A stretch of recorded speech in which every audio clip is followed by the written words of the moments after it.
मैं गरिमा अग्रवाल आप सभी का वंदन करती हूँ, अभिनंदन करती हूँ। आइए आज हम सुनते हैं 16 सोमवार व्रत कथा। एक समय की बात है, पार्वती जी के साथ भगवान शिव भ्रमण करते हुए धरती पर अमरावती नगरी में आए। वहाँ के राजा ने शिव जी का एक मंदिर बनवाया था। शंकर जी वहीं ठहर गए। एक दिन पार्वती जी ने शिव जी से बोला, नाथ आइए आज हम चौसर खेलें। खेल शुरू हुआ। उसी समय पुजारी जी पूजा करने आए। पार्वती जी ने पूछा, पुजारी जी बताइए जीत किसकी होगी? वह बोले, शंकर जी की। पर अंत में जीत पार्वती जी की हुई। पार्वती जी ने झूठी भविष्यवाणी के कारण पुजारी जी को कोढ़ी होने का श्राप दे दिया और वह कोढ़ी हो गए। कुछ समय के बाद उसी मंदिर में स्वर्ग से अप्सराएं पूजा करने के लिए आईं और पुजारी को देखकर उनसे कोढ़ी होने का कारण पूछा।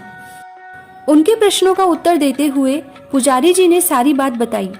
तब अप्सराओं ने उन्हें 16 सोमवार के व्रत के बारे में बताते हुए और महादेव से अपने कष्ट हरने के लिए प्रार्थना करने को कहा।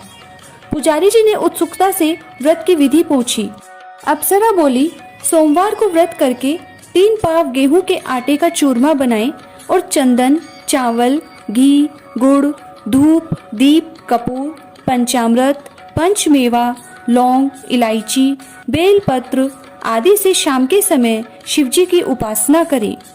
बाद में चूरमा भगवान शंकर को चढ़ाएं और फिर इस प्रसाद को 3 हिस्सों में बांटकर एक हिस्सा परिवारजनों में बांटें, दूसरा गाय को खिलाएं और तीसरा हिस्सा स्वयं खाकर पानी पिए। इस विधि से 16 सोमवार करें और 17वें सोमवार को 5.25 किलो गेहूं के आटे का चूरमा बनाकर भोग लगाकर बांट दे। फिर परिवार के साथ प्रसाद ग्रहण करें।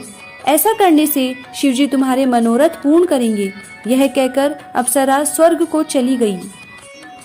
पुजारी जी यथाविधि व्रत कर पूजन करने लगे और रोग मुक्त हुए। कुछ दिन बाद शिव पार्वती दोबारा उस मंदिर में आए। पुजारी जी को कुशल पूर्वक देख पार्वती जी ने उनसे रोग मुक्त होने का कारण पूछा।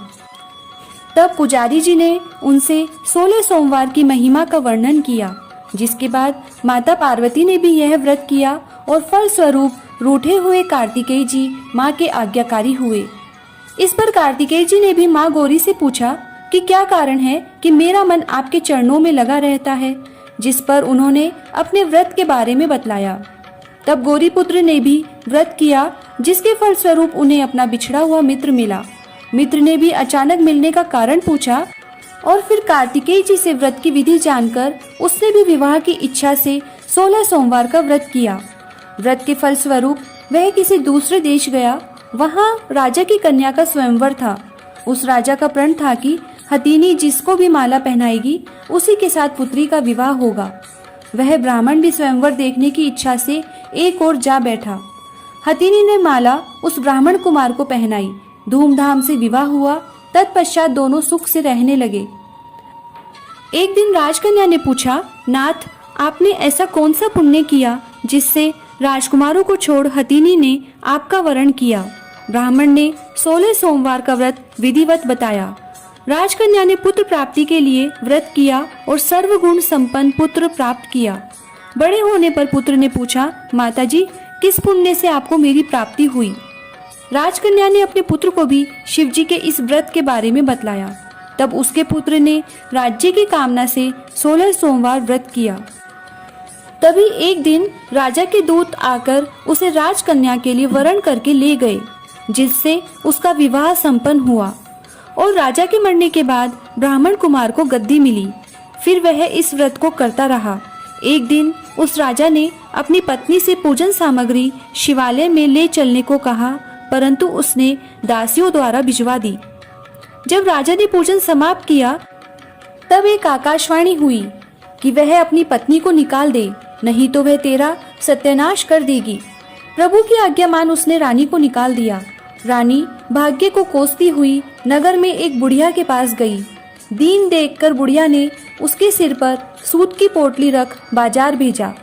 रास्ते में आंधी आई, पोटली उड़ गई। बुढ़िया ने उसे फटकार कर भगा दिया। वहां से वह रानी तेली के यहाँ पहुंची तो सब बर्तन चटक गए, उसने भी निकाल दिया। पानी पीने नदी पर पहुंची तो नदी सूख गई। सरोवर पहुंची तो हाथ का स्पर्श होते ही जल में कीड़े पड़ गए। उसने उसी जल को पिया। आराम करने के लिए जिस पेड़ के नीचे जाती वह सूख जाता। वन और सरोवर की यह दशा देखकर ग्वाल इसे मंदिर के गुसाई के पास ले गए। सारी बातें जानकर वह समझ गए कि यह कुलीन अबला आपत्ति की मारी है। तब वह उसे धैर्य बंधाते हुए बोले, बेटी तू मेरे यहाँ रह, किसी बात की चिंता मत कर। रानी आश्रम में रहने लगी, परंतु जिस वस्तु पर इसका हाथ लगे उसी में कीड़े पड़ जाते। दुखी होकर गुसाई ने पूछा, बेटी किस देव के अपराध से तेरी यह दशा हुई है? रानी ने बताया, मैंने पति की आज्ञा का उल्लंघन किया और महादेव जी के पूजन में नहीं गई। तब गुसाई जी ने शिवजी से प्रार्थना की और बोले, बेटी तुम 16 सोमवार का व्रत करो। रानी ने विधिवत 16 सोमवार व्रत पूर्ण किया। इसके प्रभाव से राजा को रानी की याद आई और दूतों को उसकी खोज करने भेजा। आश्रम में रानी को देखकर दूतों ने रानी का पता बताया। तब राजा ने जाकर गुसाई जी से कहा, महाराज यह मेरी पत्नी है। शिवजी के रुष्ट होने से मैंने इसका परित्याग किया था। अब भगवान शंकर की कृपा से ही इसे लेने आया हूँ। आप इसे जाने की आज्ञा दें। गुसाई जी की आज्ञा से राजा रानी नगर में आए। प्रजा उनके स्वागत में पूरे नगर को सजा रही थी। बाजे बजने लगे, मंगल गीत गाए गए। इसी के साथ राजा शिवजी की कृपा से हर वर्ष 16 सोमवार व्रत को लेकर रानी के साथ आनंद से रहने लगे और अंत में शिवलोक को प्राप्त हुए। इस प्रकार जो मनुष्य भक्ति से विधि पूर्वक 16 सोमवार व्रत करता है और कथा सुनता है, उसकी सभी मनोकामनाएं पूर्ण होती है और अंत में वह शिवलोक को प्राप्त होता है। तो यह है 16 सोमवार व्रत कथा। 16 सोमवार का व्रत श्रावण, चैत्र, वैशाख, कार्तिक और माघ महीने के शुक्ल पक्ष के पहले सोमवार से शुरू किया जाता है। कहते हैं इस व्रत को 16 सोमवार तक श्रद्धा पूर्वक करने से सभी मनोकामनाएं पूर्ण होती है। ओम नमः शिवाय।